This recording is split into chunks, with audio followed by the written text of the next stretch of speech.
Earlier this season, I made a video saying the Houston Rockets were about to collapse in the second half. I was wrong.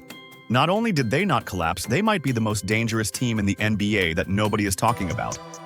Houston is 38-22, sitting third in the Western Conference with the league's sixth best net rating. They have a future Hall of Famer in Kevin Durant averaging 26.3 points a game. They have a 23-year-old all-star center in Alperen Sengun, putting up over 20 points, 9 rebounds, and 6 assists. And they have one of the most terrifying young cores in basketball developing around them in real time. Everybody is focused on Oklahoma City. Everybody is talking about the Celtics and the Pistons. Meanwhile, the Rockets are quietly building something that could ruin a lot of playoff brackets. Let's break down why. Start with the trade that changed everything. In July, Houston acquired Kevin Durant from Phoenix in a 7-team deal, the largest trade in NBA history.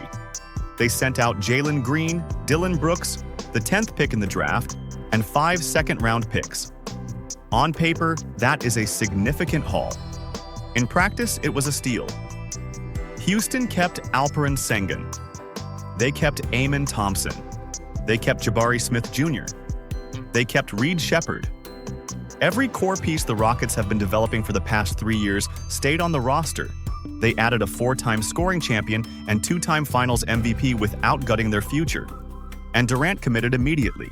He signed a 2-year, $90 million extension before the season even started, taking a pay cut from the max he could have demanded.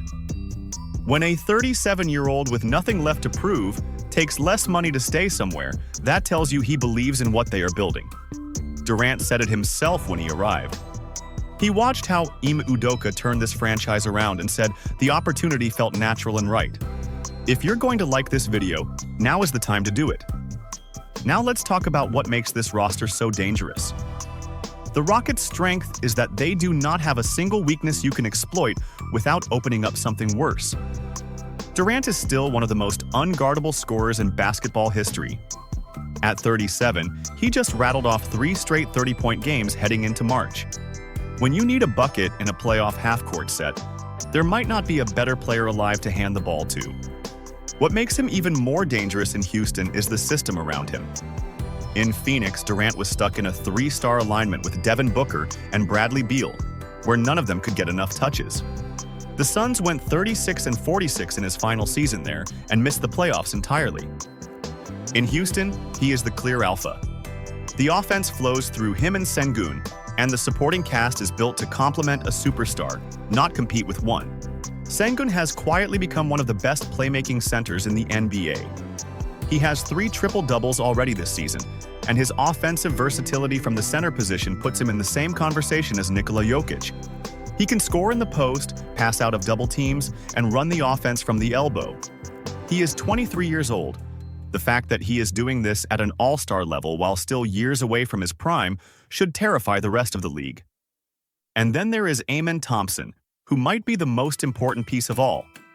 Thompson is averaging over 17 points, nearly 8 rebounds, and 5 assists while being one of the best defenders in the league. He already has an all-defensive first-team selection on his resume. When the Rockets are sluggish, Thompson is the one who grabs a rebound and pushes the ball in transition to flip the momentum. The Athletic wrote that if Durant and Sengun raise Houston's ceiling, Thompson is the one who raises the floor. That combination of elite top-end talent and a high-motor two-way player who refuses to let the team take a possession off is rare. Let me know in the comments if you think the Rockets can actually beat OKC in a 7-game series, because I think it is closer than people realize. Now let's talk about why this team is being slept on. 3 years ago, the Rockets were one of the worst teams in the league.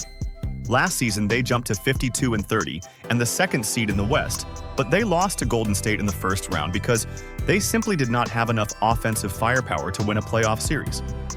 That loss is exactly why they went and got Durant. Houston's defense was good enough to keep them in every game against the Warriors, but they averaged just 104 points per game in that series. They needed a closer. They needed someone who could get you a bucket when every possession matters. Durant is that player, and he has been that player on the biggest stage multiple times.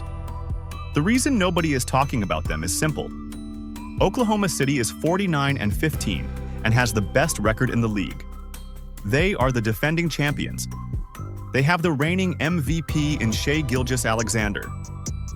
The conversation around the Western Conference starts and ends with OKC.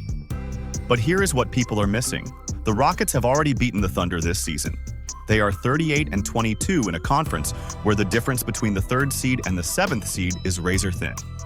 And they have a playoff lineup that can match up with anyone. Durant gives them a half-court scorer who can operate against any defense. Sengun gives them a playmaking hub who forces doubles and creates open looks.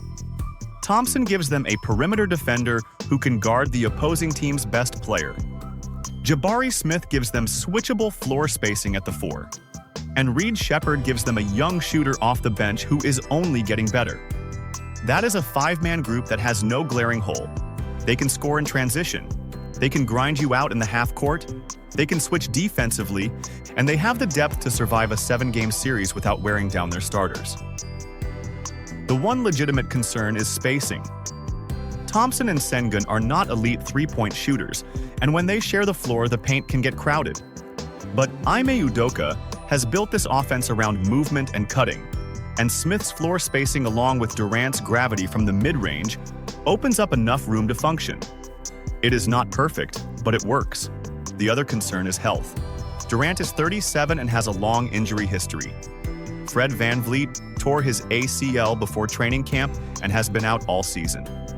If Durant goes down for an extended stretch in the playoffs, the Rockets do not have a replacement for his shot creation. But every contender has risks.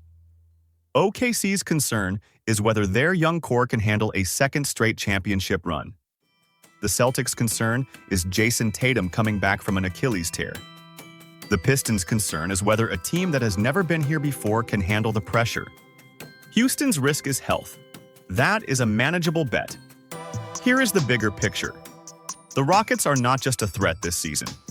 They are built to be a threat for the next 5 years. Durant gives them a championship window right now, but Sengun, Thompson, Smith, and Sheppard are all 23 or younger. When Durant eventually slows down or moves on, this core will still be entering its prime.